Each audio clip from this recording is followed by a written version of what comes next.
Hello, grade 10 students. I am Mrs. Elvira A1, your teacher in English. How are you doing? I hope you are all doing fine, and I hope that you are excited to learn something today. Before I start with our lesson, I would like to remind you a few things. First, I want you to keep yourselves away from any distraction so that you will be able to listen attentively and it will be easier for you to understand our lesson. If possible, take down notes. And of course, have fun and enjoy learning. Today, we are going to have our week 4 module, which consists of 2 lessons. Lesson 1 is on mythology, and lesson 2 is on movie versus selection. After going through this module, you should be able to compare and contrast the contents of the materials viewed with outside sources of information in terms of accessibility and effectiveness. Specifically, you should be able to first know the major gods and goddesses in mythology. Second, infer details from a story to answer specific questions. Third, identify the heroic qualities of the main character of the story. And last, compare and contrast a viewed material to a reading text. So, if you are ready, let's try to have a review. Because this story that we are going to have has been included in your Module 1 in our Week 1. So first, let's see if it's true or false. Gorgon is a monster. True or false? The correct answer is true. It is a monster. What about this one? Perseus is a hero. Is he a hero? Yes, that's true. Perseus is a hero. The next one. Perseus could be successful in killing Medusa without the help of the gods. Is it true or false? Yes, false. He needed the help of the gods and goddesses. What about this? None may look upon the Gorgon and live. The sight of them turns man to stone. Is that true or false? Haha, the correct answer is true. And now in number 5, Andromeda is killed by a monster. Was she killed by a monster? False. The correct answer is false. Now this time, let's try to learn new words as we arrange the jumbled letter word below. The meaning of each word at the left would serve as our clue. So, the first word, let's see the first word. The meaning of this is to escape or avoid, and this is a verb. So those are the jumbled letters, eveda. What does that mean? I mean, what is that hidden word? To escape or avoid, eveda means, or the correct answer is evade. What about you? What are you trying to evade? Are you trying to evade washing the dishes? You escape washing the dishes? I hope not. Okay, so that's the word evade. The word evade means escape or avoid, and it is a verb. It's an action word. Let's proceed to the next one. Our word is an adjective, and the word means dangerous. So those are our clue. Those are the jumbled letters. What should be that word? What word is synonymous to dangerous? Okay. The word is no other than Aha! It's perilous. Are you fond of doing perilous things? Do you like to do perilous things? Like um biking in the mountain? Oh, that's an example of a perilous thing.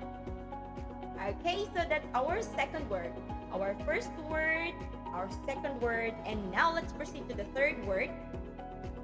I think this one is easy. The word means poisonous and it is an adjective. We have our clue there. Look at the clue. What's the word? This word means poisonous and it is an adjective. Venomous. Okay, give me an animal which is known to be venomous. Of course, yes, I hear you. You said snake. Very good. Next, we proceed to the next word. Ashamed. It's a verb. And we have here our clue. What is that word? Ashamed, which is the verb. The correct answer is abased. Okay? Are you abased? I hope not. Next word. We also have the word satisfy or gratify. Satisfy or gratify. Do you know that word? Who do you want to satisfy or gratify? Your parents? So instead of saying satisfy or gratify, we can also use the word appease. I want to appease my parents, that's why I'm studying art. I want to satisfy, I want to appease the needs of my children. Okay, I hope that word is clear to us already. Let's proceed to the next one. The word is brave, and it is an adjective. What is the synonym of the word brave? We have there the clue. We have letter B in there. All right, so let's see. Brave or adjective, the word is okay. It's valorous. It's a valorous. Is your father valorous? My husband is valorous. He is a soldier. Well, anyway, all right, so we have learned 6 words already. I think we are now ready to move on to our lesson 1, that is on mythology. Mythology. Is it your first time to hear the word mythology? Well, I hope not. What is mythology? It is a word from the Greek word mythos, which means story of the people, and logos for word or speech.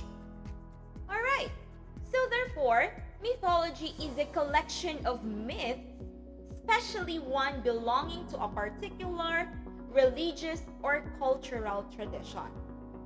And the very famous mythology that we have is the Greek mythology, which we are going to have today. Okay? By the way, we've been talking about myth. Do you still remember what myth is? It has been included in our module 1, and once again, I would like to tell you that a myth is a traditional story, especially one concerning the early history of people or explaining some natural or social phenomenon, and typically involving supernatural beings or events. Do you remember our Daedalus and Icarus? There are supernatural events in there, right?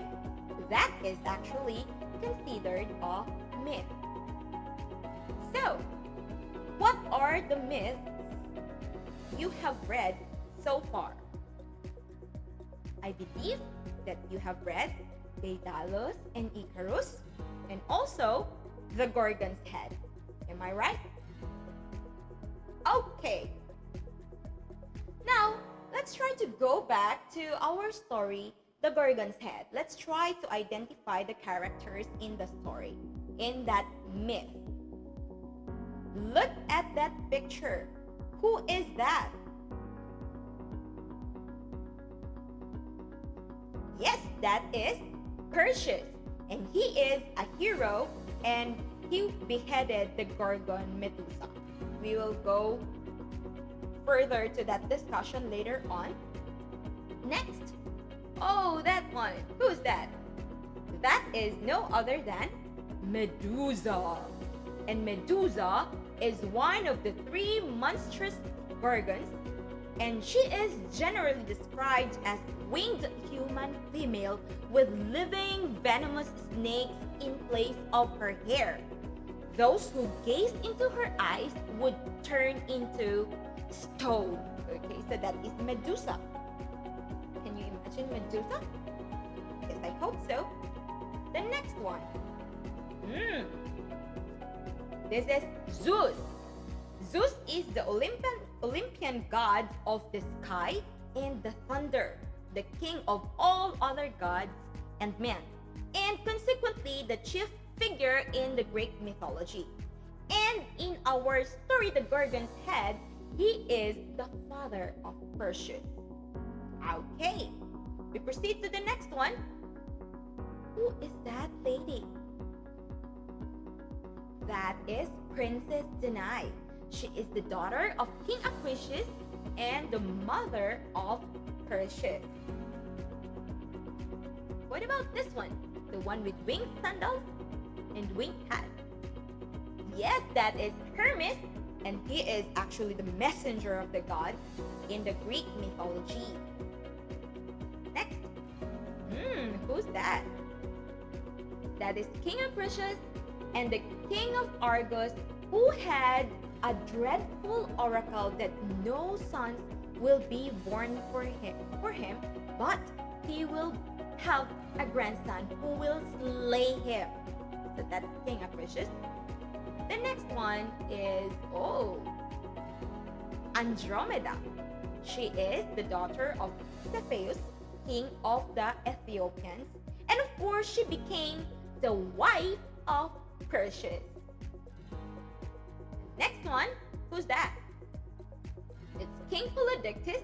He is the cruel king of Seriphus. Cruel king. He's a bad king. We will find out later why he is considered bad. What about that person? Who's that? That is Dictys, the brother of King Polydectes and the fisherman from Seriphus. He actually played a great role also in the life of Danae and Perseus. Okay. Now, we also have Roman god names aside from Greek god names. What's the difference between Greek god names and Roman god names? That's what we are going to find out.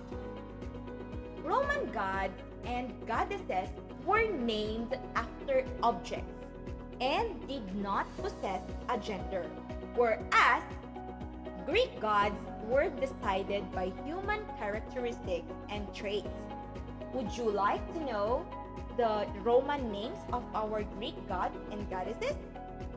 Alright, let's take a look at this table. So we have there the Greek name and the Roman mythology equivalent. First, we have Aphrodite. Aphrodite is the Greek name, but in Roman mythology, her name is Venus, and she is the goddess of love and beauty. The next one is Apollo. Apollo is also Apollo in the Roman mythology. And who is he?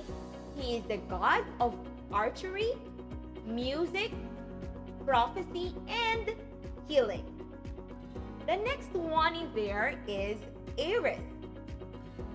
Ares in Greek mythology is called Mars in Roman mythology, and he is the god of war. Our god of wisdom, Athena, in Roman mythology is called Minerva. And of course, she is the goddess of wisdom and war. The next one, Hades, the scary Hades, the god of the underworld, is known as Pluto in the Roman mythology. And what about Hephaestus, the god of fire? Hephaestus is known as Vulcan in Roman mythology. So if you notice, they have they're named after things. Another, we have Hera. Hera in Greek mythology is known as Juno in Roman mythology. Both of them are known to be goddesses of marriage and queen of immortals. She is actually the wife of Zeus. Next, we have Hermes. Hermes the messenger is known as Mercury in Roman mythology, and of course he's the messenger of the gods and goddesses. When we talk of messenger, if Zeus wants to tell something to Athena, he would call on Hermes. If the gods and goddesses would like to tell something to the people, they would use Hermes to go and become the messenger, just like this, just like LBC and JNT Express messenger. And next, Poseidon in Greek mythology is known as Neptune, or the god of the sea in Roman mythology. And last but not the least, the god of goddesses, the god of all the gods and goddesses, Zeus, is known as Jupiter in the Roman mythology. So that answers the activity in our module. I hope you were able to get a perfect score or perfect answer for this activity. Now we proceed to the next part. Look at that. Look at these pictures I'm flashing. First, this one, and the other is this. Are you familiar with that? This is actually a picture from the movie Clash of the Titans. The link is found in our module, so I hope you were able to watch the video or the movies. If not, then please try to watch it if you can watch it. But if not, then it's alright. So, Perseus, who was born of a god but raised as a man, he set off on an epic mission to combat Hades before he can seize the power from Zeus and unleash hell on earth. So, I want you to read that, and I'll give you